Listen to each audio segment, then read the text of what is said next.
Do you believe in forgiving or forgetting? By the time the last toast died and the chairs scraped and the small talk faded into that loud, happy noise that people make when they believe they have chosen the winning side, my phone was already burning in my hand with a message from my cousin that read like a dare and a confession at the same time, because he wrote that his mother had been in tears since dinner, and he wanted to know what I told her. And I stared at that line long enough to feel the little shake I always deny I have when my parents turn their heads past me like I am a doorway and not a person, and I thought, finally, someone is asking me a real question. The whole thing started an hour earlier when my parents decided that a family reunion was the perfect stadium for their favorite sport, which is acting like I am background furniture while they coached the star player through another round of applause. And this time the star was my cousin Ethan with his shiny new job that somehow required an introduction speech, a second speech, and a third speech disguised as a prayer, while I stood there with my smile fixed and my hands useful because useful hands do not shake, so I gathered the empty glasses and stacked the plates and made sure the napkins were not falling to the floor. And it looked like I was being helpful when in truth I was anchoring myself to something that would not argue with me. I listened to every line thrown across the table about how proud everyone was, and how Ethan was finally in the right place, and how this proved that hustle wins, and I caught the part where my dad said, without even glancing in my direction, that some people just take longer to figure out where they belong, and I knew what he meant because I have heard that tone since high school, and I swallowed it the way you swallow a pill you are sick of taking, but the doctor keeps renewing because the doctor lives in your house and signs the checks and never reads the side effects. I do not need them to clap for me, though I used to think I did, and I do not need them to pretend I am interesting, though once I trained myself to talk in ways that would not scare them, and I definitely do not need them to tell me I am finally doing something right. Because I stopped waiting for that last year when I realized that the only thing they love more than a golden child is the story where I play the lesson.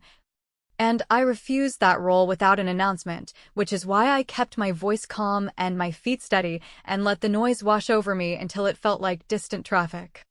I could have blown it up in a loud way, because there was enough material on that table to light a small fire, and if I listed the things I know, you would understand how easy it would have been to drop names and dates and receipts. Yet I have learned that the most effective correction in a family like mine is not a scene, it is a sentence, which you place carefully in the right ear at the right moment, and then you shut up and walk away, and the room does the rest for you. So when my Aunt Marian pulled me aside near the sink to thank me for helping and to tell me kindly that I should not let myself feel overshadowed, because everyone has their season and mine would come once I stopped being so hard on myself, I smiled in that way people use when they are negotiating with a stranger at a pharmacy, and I told her that I appreciated her saying that and that I had been meaning to check something with her, because sometimes the way we frame a story ends up hurting the person we love the most, and she blinked like she was bracing for gossip, and I said one sentence, not a speech and not a threat, just one sentence I knew she could not unhear, and I made sure it sounded like care rather than accusation. I will not repeat the sentence yet, because I want you to feel what I felt when I said it, which was not rage or victory or even relief, but a quiet click inside my chest like a lock turning the way it was always supposed to turn. And in that click there was a promise to myself that I would never again beg for a chair at a table where I am asked to bring the dishes and leave my name in the hallway. After I said it, I rinsed a plate and handed it to her like we were just two women doing a normal task, and she nodded and said she understood, and she pressed her lips together like she was keeping in a breath. And I wiped my hands and went back to clearing because that is what they expected to see, and expectations are useful when you want to move quietly. My parents never noticed anything except that I was, once again, fixing things and staying out of the way, and Ethan kept basking, because basking is a habit that gets easier every year someone else holds the mirror, and the rest of them laughed and refilled drinks and retold stories, and I kept stacking evidence in my head while stacking plates on the counter, and when the night ended and the last relative hugged me with that soft pat that says keep trying, kid, I went home without slamming a single door. An hour later my phone buzzed with Ethan's message about his mother crying, and he demanded to know what I told her, and I looked at that line for a long breath and typed nothing back. Because sometimes the smartest answer is the silence that makes a person replay the entire evening in his mind until he trips over the truth by himself. And while he did that, I opened a fresh note and wrote down the exact wording of my one sentence so I would never be tempted to soften it in my memory, and then I put my phone face down, because the first move had landed and the next one would come when I chose it, not when he demanded it. The thing about a family that trains you to be useful instead of visible is that you become very good at noticing the seams in everyone else's stories, and I wish I could say I learned that from a book or a therapist or some noble decision to rise above it. But the truth is I learned it from years of clearing plates while my mother told people that I was still figuring myself out and my father nodded along like the judge had already ruled. And the problem with growing up like that is not just the bruised pride, it is the way you start doubting your own memory of what actually happened. So you gather proof the way other people gather recipes, because proof keeps you upright when the room decides to vote on who you are. I had proof of plenty with Ethan long before this reunion, not because I was looking to catch him, but because last spring he sent me his resume and asked for feedback, and I saw my own grant language lifted almost word for word and glued under his name like it had been born there, and when I pointed it out he laughed and said that we had both worked on similar things and it was basically common phrasing, and I let it go because I was tired that week and because people like him count on you being tired. And I saved the file anyway because I know how stories shift when a room is clapping for a favorite. The reunion brought every old rhythm back, the way my mother touched my elbow to move me out of a photo without saying move, the way my father complimented Ethan on his drive and then, without turning his head, praised me for being helpful around the house as if that were a life plan, the way my aunt with the soft voice told me not to compare myself because comparison is the thief of joy while she compared me to Ethan in the very next breath. And I decided somewhere between refilling the pictures and pretending not to hear the joke about my career being a hobby that I was done trying to win a game where the rules were rewritten every time I stepped onto the court. So when I say I did not explode, please understand that was not passivity, it was strategy, because I have learned that a quiet move made at the right angle lands harder than a speech, and I wanted this to land in a way that would not look like cruelty. Because cruelty is the shield they hold up whenever I push back, and I was not going to give them that shield tonight. People think revenge means breaking things, and sometimes it does, but the kind I believe in is the kind that hands people their own facts and lets them hear the sound those facts make when they hit the floor, and the first step is always the smallest one, the one no one sees, the one that looks like concern. There is a relative in every family who believes they are the quality control department for other people's life choices, and in ours that is Aunt Lydia, who asks follow-up questions like it is a public service. So while everyone crowded around Ethan to talk about starting dates and corner offices and all the grand pictures they saw when they closed their eyes, I slipped out to the hall and sent Aunt Lydia a short voice note that sounded like a friend sharing a caution, telling her that in these shiny offers companies sometimes call it training and stipend and contractor, while people hear salary and benefits and permanent, and that a friend of mine had gotten burned because the probation window was longer than anyone admitted and the bonus could be clawed back if you left early, and I told her I was sure Ethan would know all the details, but it might help him if someone older asked the right questions, so he did not sign something that boxed him in. I did not say anything false, and I did not use words like exposed or lied or exaggerated, and I kept my tone warm and a little worried, because worried lands where jealous never does, and I put my phone away before she answered. Because the point was not to manage the moment, but to set it in motion and then get out of the way. Back at the table the toasts kept rolling, and I stacked silverware and smiled and watched the slow turn that happens when a new question enters a room, because you can feel it before you hear it, the way people start editing their own sentences in real time. And sure enough, Aunt Lydia leaned in with that kind voice of hers and asked Ethan whether benefits started before probation, and whether the stipend was taxed like a bonus, and whether the contractor label still meant a path to permanent or if it was one of those placements through an agency that called itself something fancier, and I saw Ethan blink twice, the way he does when he is searching for a word that will make a whole paragraph disappear. And he answered something vague about different tracks and fast promotions, and how labels do not matter when you are a top performer, and the room applauded again because they heard what they wanted to hear, yet the applause did not sound quite the same to me. And maybe not to Aunt Lydia either, and when I carried another stack of glasses to the sink, I let myself breathe, because the first tap had landed and no one could say I had done anything but care. I went home that night with the picture locked in my mind of Ethan smiling too wide while giving an answer that answered nothing, and as I lay there I wrote out my second move in a note on my phone, a move that would require no shouting and no speeches. Only a single file I had kept for months and one calm conversation with the person who loved Ethan the most, and when I finally slept I felt steady for the first time in a long time, because tomorrow I would stop being the lesson and start being the author. When I woke up the morning after the reunion, I did what I always do when I feel that old doubt trying to crawl back in. I opened the folders where I keep things people think I forget, and there it was. Ethan's resume from last spring with whole lines that matched my grant summary almost word for word. Not the boring parts about dates and titles, but the phrasing that took me weeks to shape. The sentences about measurable outcomes and community impact that I had written on a Sunday night when I should have been resting, and seeing my language under his name did not make me shake this time. It made me calm, because it reminded me that the story in our family is not that I am behind. The story is that I am convenient. And convenience is a habit people only break when it costs them something. I copied the matching lines into a note side by side, mine on the left and his on the right, and I wrote the source dates under each one in plain language so I would not get sucked into arguments about memory later, and then I closed it, because that file was not for a fight in a crowded room. That file was for one conversation that would land where it needed to land and nowhere else.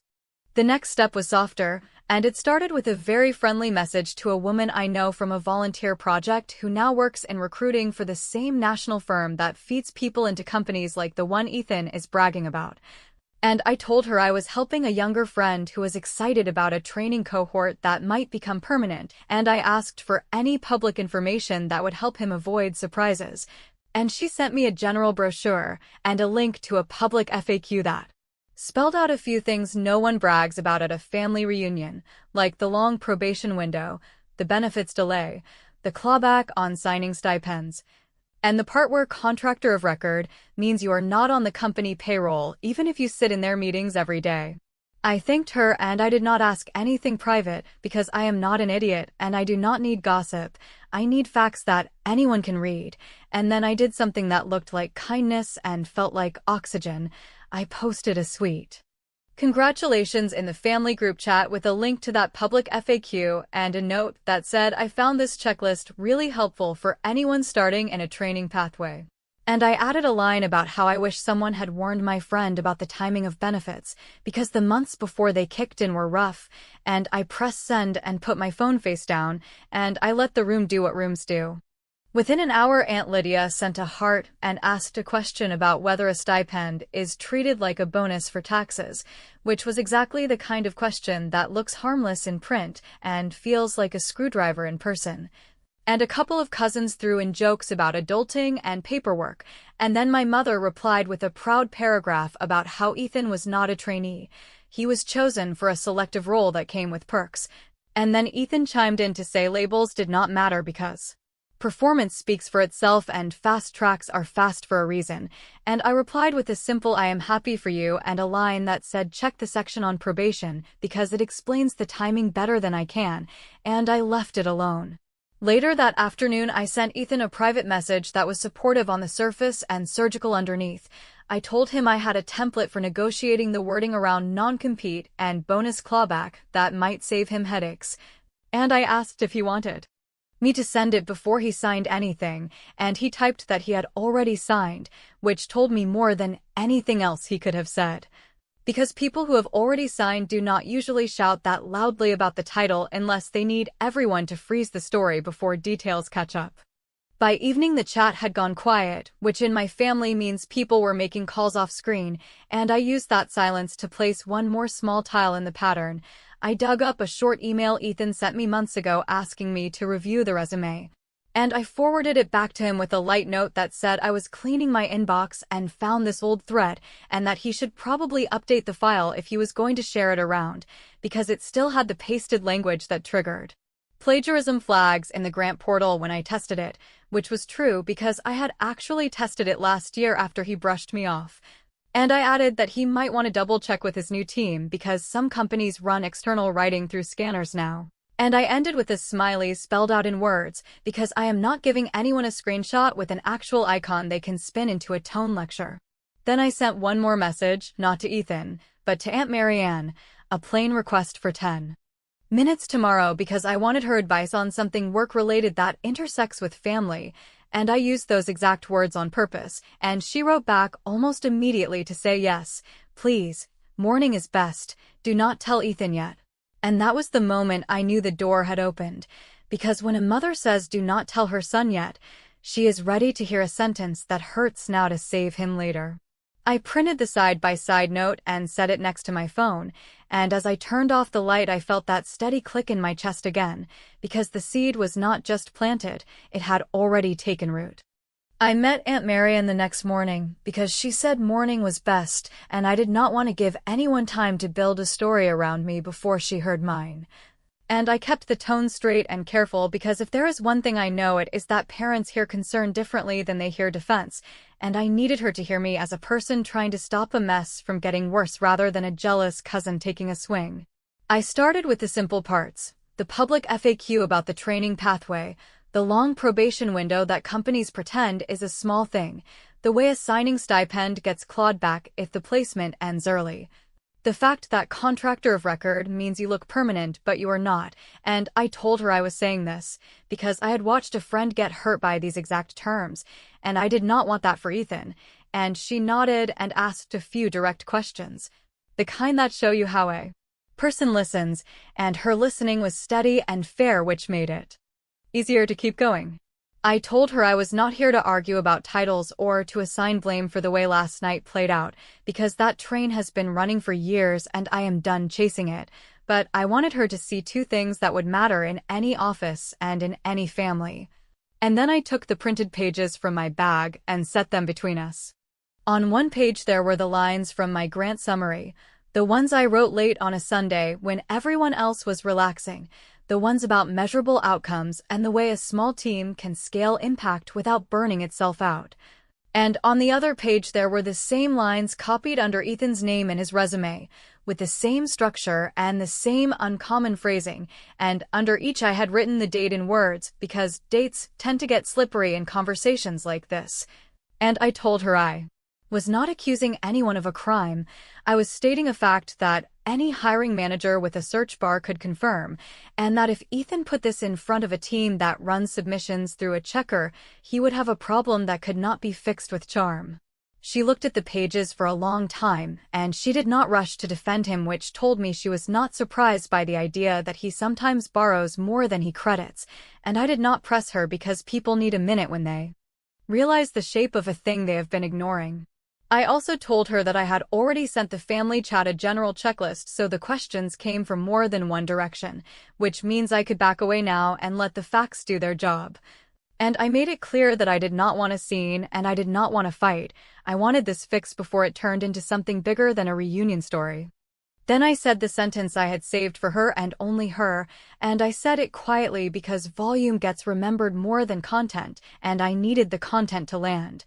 And I will not repeat it here yet because you deserve to feel the way she felt before you hear the actual words, but I can tell you what it did. It took the air out of the version of last night where I am the difficult one and Ethan is the success story who lifts the family name, and it replaced that version with the one where Ethan is a grown man who is old enough to own what he uses and smart enough to fix a mistake before it gets published under a company logo. She cried, not loud and not for long, and it was not a performance. It was the kind of crying people do when something they wanted to be proud of turns out to have sharp edges, and she asked me if I hated him, and I told her no. I am tired of playing the helper while being called the problem, and I am done pretending a mistake is fine because it looks good in photos. I left after that because the point was not to sit there and manage the ripples. The point was to hand the truth to the one person who could take it straight to the source without making it a circus. And I promised her I would not share the pages with anyone else unless he put me in a corner and forced me to defend myself, and she thanked me in that dull voice people use when their mind is spinning faster than their mouth. I went home and put the copies back in the folder, and I drank water and forced myself to do normal tasks, because the part of me that wanted to check my phone every minute is the same part of me that used to beg my parents to look at me. And I do not feed that part anymore. By late afternoon, the family chat was quiet in that way that means phones are exploding privately, and just after dinner my screen lit up with Ethan's message, the one where he told me his mother had been in tears since last night and asked what I had told her, and I let the message sit there. While I took a breath and chose not to answer, because the next move is mine and I am going to take it on my timing, not on his. I did not answer Ethan's message that night because answering would have put me back in the old role where I explained myself to people who already decided what I meant, so I let the silence do what it does best in our family. I let it force everyone to replay the evening until the parts they edited out came back in, and while that was happening I made the move I had kept in my pocket for months. I took the most important section of my grant, the exact language he had lifted, and I posted it on my professional page as a short guide for early career writers with my original date spelled out in words at the bottom, and then I sent a polite thank you to the recruiter friend who had shared the public FAQ, asking in general terms whether cohorts ever get a reminder about using original materials in application packs, which she said was a good idea, and later that day she sent out a generic note to the entire intake about replacing any borrowed text with their own words because scanners had become more strict, and I did not mention Ethan by name, and I did not need to, because the point was not to ruin him, the point was to make sure the truth had a timestamp and a doorbell. By late morning Aunt Marion called and skipped the hello. She went straight to I spoke with him, and he admitted he used your wording, and he said it was harmless, because it lived in a file and not a paper.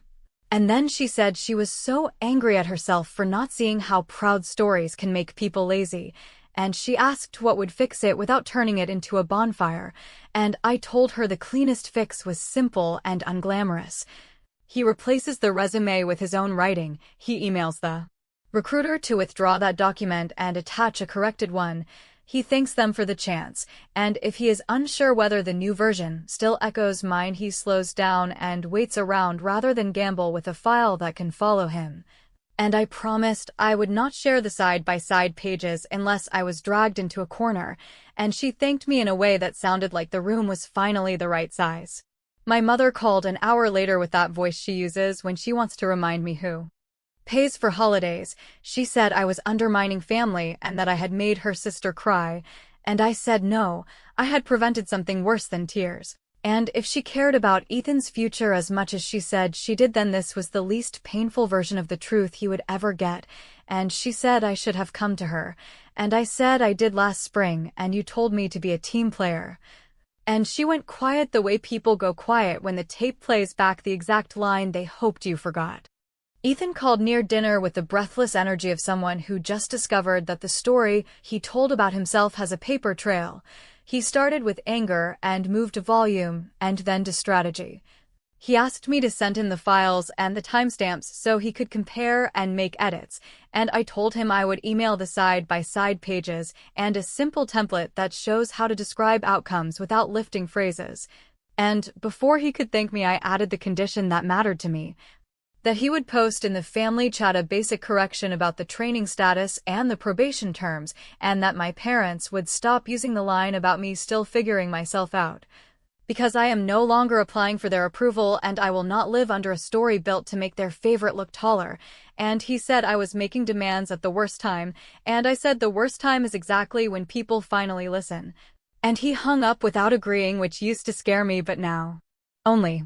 told me the next call would come from someone who had thought it through. The group chat lit up the following afternoon with a stiff paragraph from my father about being proud of all his children in different ways, and a small addendum about how training pathways are still achievements, but not the same as permanent roles.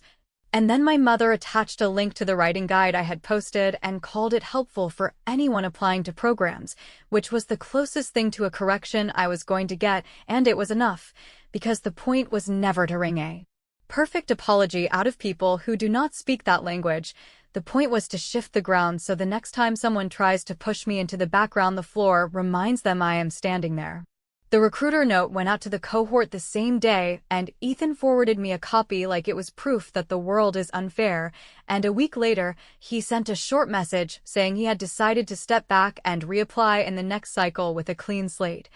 And he did not say thank you, and I did not demand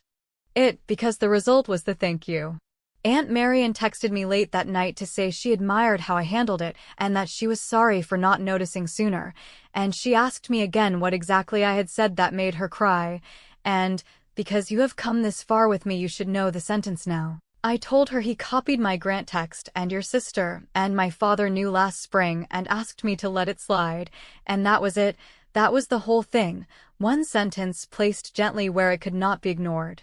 When Ethan finally asked again what I had told his mother, I sent him one line that answered everything and invited nothing. I told her the truth you already knew I could prove, and then I put my phone away. Because the plan had reached its last move and I did not need to watch the pieces settle, and for the first time in a long time the room I grew up in did not feel like a courtroom where my parents hold the gavel. It felt like a table with enough chairs for everyone, including me, and I did not need them to clap to know I had one.